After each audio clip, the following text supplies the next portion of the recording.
Shalom Bapak Ibu Saudara-saudari yang terkasih di dalam Yesus Kristus. Berjumpa kembali dengan saya, calon pendeta Joki Manaik Manalu, melayani di Gereja HKBP Aretonan, Resort Muara, Distrik 16, Humbang, Habinsara. Terima kasih untuk tetap bersama kami di akun YouTube Bagasta Manalu Rumeju Channel. Kami mengharapkan dukungan dari Bapak Ibu, saudara-saudara terkasih dimanapun berada dengan mengklik subscribe, membagikan, men-share video ini, dan memberikan like, tanda bahwa Bapak Ibu seluruhnya mendukung akun YouTube Bagasta Manalu Rumeju. Izinkanlah saya saat ini Bapak Ibu yang terkasih untuk memberitakan firman Tuhan di minggu ke-6 setelah Trinitatis. Firman Tuhan yang menjadi nats khotbah di minggu ke-6 setelah Trinitatis terambil dari kitab Ulangan pasal 16, dimulai dari ayat yang ke-13, diakhiri di ayat yang ke-17. Ulangan pasal 16 ayat 13 sampai ayat yang ke-17, saya akan bacakan firman Tuhan kepada kita semua. Demikian bunyinya. Hari raya Pondok Daun haruslah kau rayakan 7 hari lamanya. Apabila engkau selesai mengumpulkan hasil tempat pengirikanmu dan tempat pemerasanmu, haruslah engkau bersukaria pada hari rayamu. Engkau ini dan anakmu laki-laki serta anakmu perempuan, hambamu laki-laki dan hambamu perempuan, dan orang Lewi, orang asing, anak yatim, dan janda yang di dalam tempatmu. 7 hari lamanya harus engkau mengadakan perayaan bagi Tuhan Allahmu di tempat yang akan dipilih Tuhan, sebab Tuhan Allahmu akan memberkati engkau dalam segala hasil tanganmu dan dalam segala usahamu, sehingga engkau dapat bersukaria dengan sungguh-sungguh. 3 kali setahun setiap orang laki-laki di antaramu harus menghadap hadirat Tuhan Allahmu ke tempat yang akan dipilihnya, yakni pada hari raya roti tak beragi, pada hari raya 7 minggu, dan pada hari raya Pondok Daun. Janganlah ia menghadap hadirat Tuhan dengan tangan hampa, tetapi masing-masing dengan kadar persembahan sesuai dengan berkat yang diberikan kepadamu oleh Tuhan Allah. Demikian pembacaan firman Tuhan. Persembahan, ya, berbicara soal persembahan bukan soal nilai, bukan soal seberapa banyak, tetapi berbicara soal persembahan adalah soal motivasi, adalah soal bagaimana, mengapa seseorang yang percaya memberikan persembahan kepada Tuhan.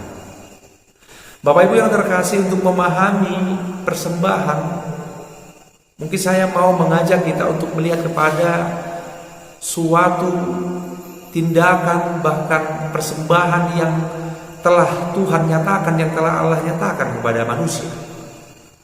Kita memahami secara iman bahwa Allah mempersembahkan anaknya Yesus Kristus untuk menjadi korban penebusan atas dosa kita. Kita bisa memahami apa motivasi Allah sehingga mempersembahkan anaknya yang tunggal, Yesus Kristus, untuk menebus dosa manusia. Tentu motivasi yang bisa kita lihat adalah Allah mengasihi seluruh ciptaannya. Allah mengasihi manusia meski manusia telah berdosa, tetapi kasih Allah tidak pernah hilang. Allah tetap menunjukkan kasih-Nya. Allah tetap menunjukkan pengampunan bagi orang, bagi manusia yang telah melakukan dosa. Motivasinya adalah kasih. Allah mengasihi kita semua, Bapak Ibu. Bapak Ibu yang terkasih, kita melihat dalam nats ini bagaimana bangsa Israel diperintahkan Tuhan untuk memperingati hari raya Pondok Daun. Bapak Ibu yang terkasih, mengapa dikatakan hari raya Pondok Daun? umat Allah atau umat Israel diajak untuk mengingat kembali bagaimana perbuatan Tuhan terhadap bangsa Israel, bagaimana perbuatan Tuhan yang telah menolong bangsa Israel keluar dari tanah Mesir. Perayaan Hari Raya Pondok Daun untuk mengingat kembali seluruh perbuatan Tuhan, untuk mengingat setiap karya Allah bagi kehidupan bangsa Israel dalam penyertaan Allah sehingga bangsa Israel boleh keluar dari tanah Mesir. Maka pada Hari Raya Pondok Daun, apa yang harus dilakukan? Di ayat 13 dikatakan, apabila engkau selesai mengumpulkan hasil tempat pengirikanmu dan tempat pemerasanmu, haruslah engkau bersukaria pada hari rayamu itu. Engkau ini dan anakmu laki-laki serta anakmu perempuan, hambamu laki-laki, hambamu perempuan, dan orang Lewi, orang asing, anak yatim, janda yang ada di tempatmu. 7 hari mereka merayakan perayaan bagi Tuhan di tempat di mana Allah yang menetapkan sendiri di mana tempatnya. Bapak Ibu yang terkasih, maka apa yang mau kita lihat, bagaimana sikap orang yang memberikan persembahan. Maka harus memberikan dengan sukacita, sukaria, dengan kesungguhan, dengan keikhlasan, tanpa berbeban berat. Bapak Ibu yang terkasih, maka berbicara soal persembahan, tadi di awal saya katakan ini soal motivasi. Apa motivasi seseorang memberikan persembahan kepada Tuhan? Ya, tidak sedikit manusia memberikan persembahan mungkin karena keberadaannya, sesungguhnya dia ingin mencari kehormatan. Kalau orang Batak bilang mengalubi hasang apa? Bapak Ibu, tidak sedikit orang Kristen jatuh kepada pemahaman yang salah soal persembahan.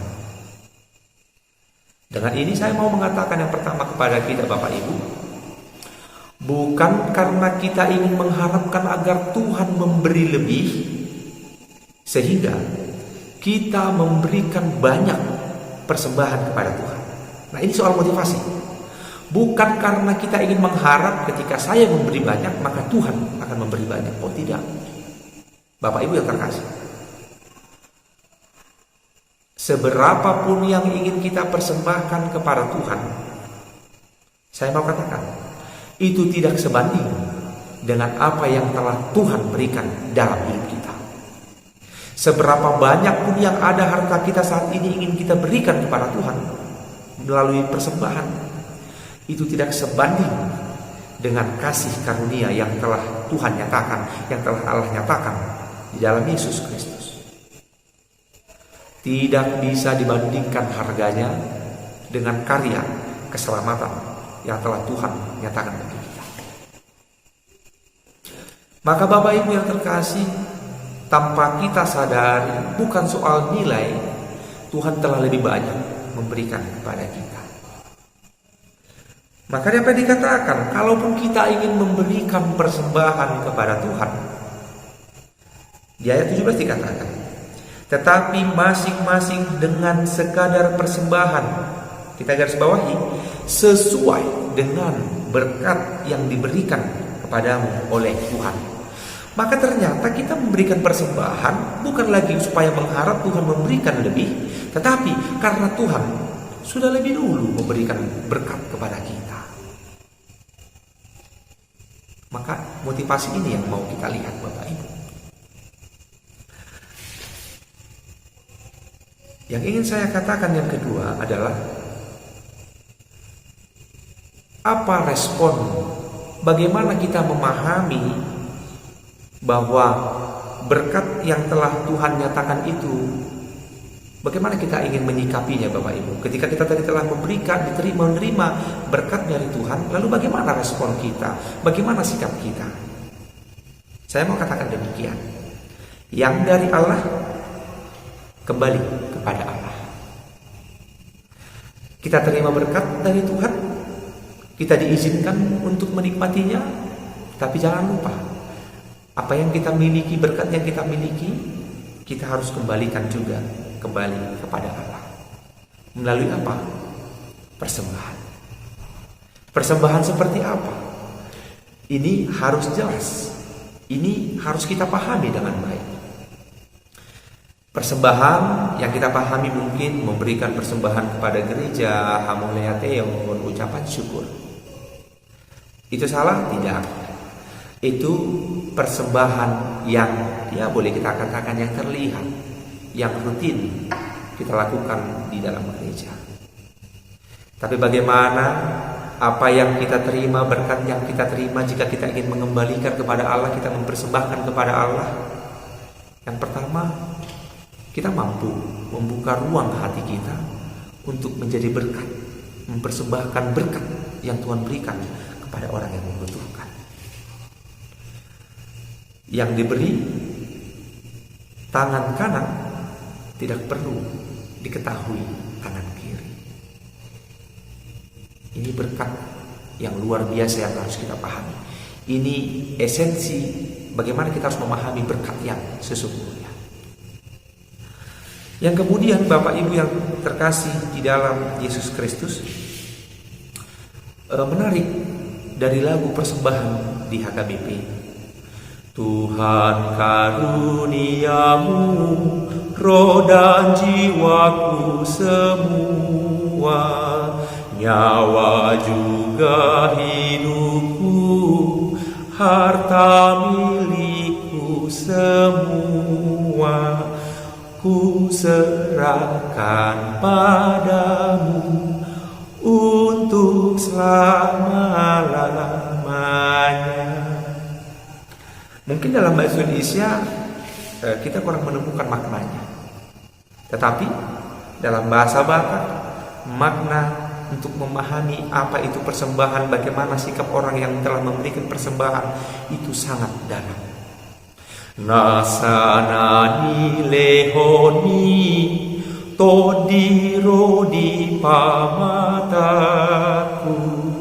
hosadot gogoki rodi salut artaku, hupasahat itu naso usato kudu.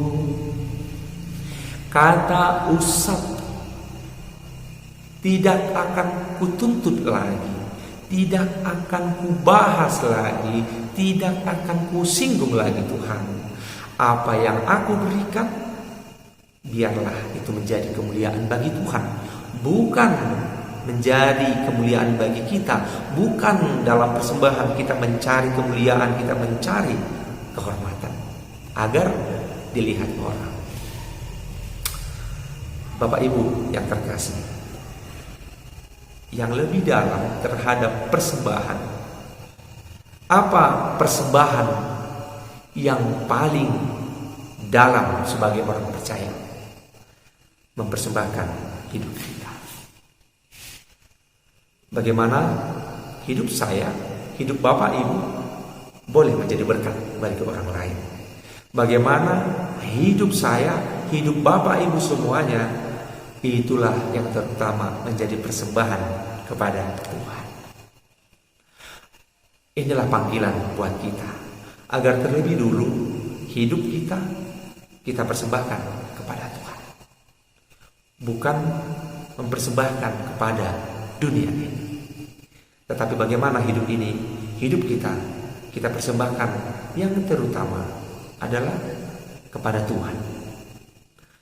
Untuk itu Bapak Ibu yang terkasih di dalam Yesus Kristus, firman Tuhan mengingatkan kita untuk memaknai apa itu persembahan. Orang yang memberikan persembahan itu adalah orang yang telah merasakan berkat Tuhan. Orang yang telah menerima, merasakan berkat dari Tuhan, lalu dia memberikan persembahan kepada Tuhan, itu adalah orang yang menyadari bahwa apa yang dia miliki, bahwa apa yang dia butuhkan semua berasal dari Tuhan, bahwa hidup kita, hidup orang percaya bergantung hanya kepada Tuhan. Maka layaklah apa yang kita terima dari Tuhan juga kita kembalikan kepada Tuhan, untuk menjadi kemuliaan Tuhan, terutama di tengah-tengah gereja HKBP. Kalaupun kita mengumpulkan istilahnya pelian tahun, persembahan bulanan, persembahan tahunan, maka itulah yang akan digunakan untuk mengembangkan pelayanan kerajaan Tuhan. Berilah sesuai dengan kerelaan persembahan kepada Tuhan. Berilah persembahan dengan keikhlasan hati tanpa paksaan, terlebih tidak lagi menyinggung apa yang telah kita berikan kepada Tuhan. Bapak Ibu, banyak sekali di tengah-tengah gereja, di tengah-tengah kehidupan kita, sering sekali ketika apa yang sudah diberikan disinggung kembali. Ketika sepertinya orang tersebut yang telah mempersembahkan tanah keluarganya untuk membangun gereja, namun karena ketika ada suatu persoalan, maka orang tersebut mengungkit kembali apa yang telah diberikan. Yang menjadi masalah, apa yang telah diberikan kepada Tuhan melalui gerejanya itu sudah berpuluh tahun, beratus tahun yang lalu oleh opunya atau orang leluhurnya. Tetapi di era sekarang, ketika dia merasa ada sesuatu masalah yang terjadi, baik itu secara pribadi, maka yang terjadi mereka mengungkit kembali tanah di mana rumah Tuhan, gereja itu berdiri.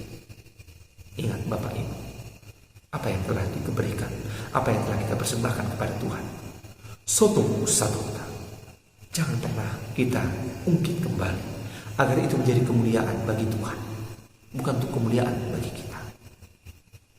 Untuk itu Bapak Ibu terkasih, kita semakin diingatkan bagaimana berkat Tuhan dalam hidup kita, maka kita juga diingatkan bagaimana sikap orang percaya harus bersuka cita mempersembahkan yang terbaik kepada Tuhan.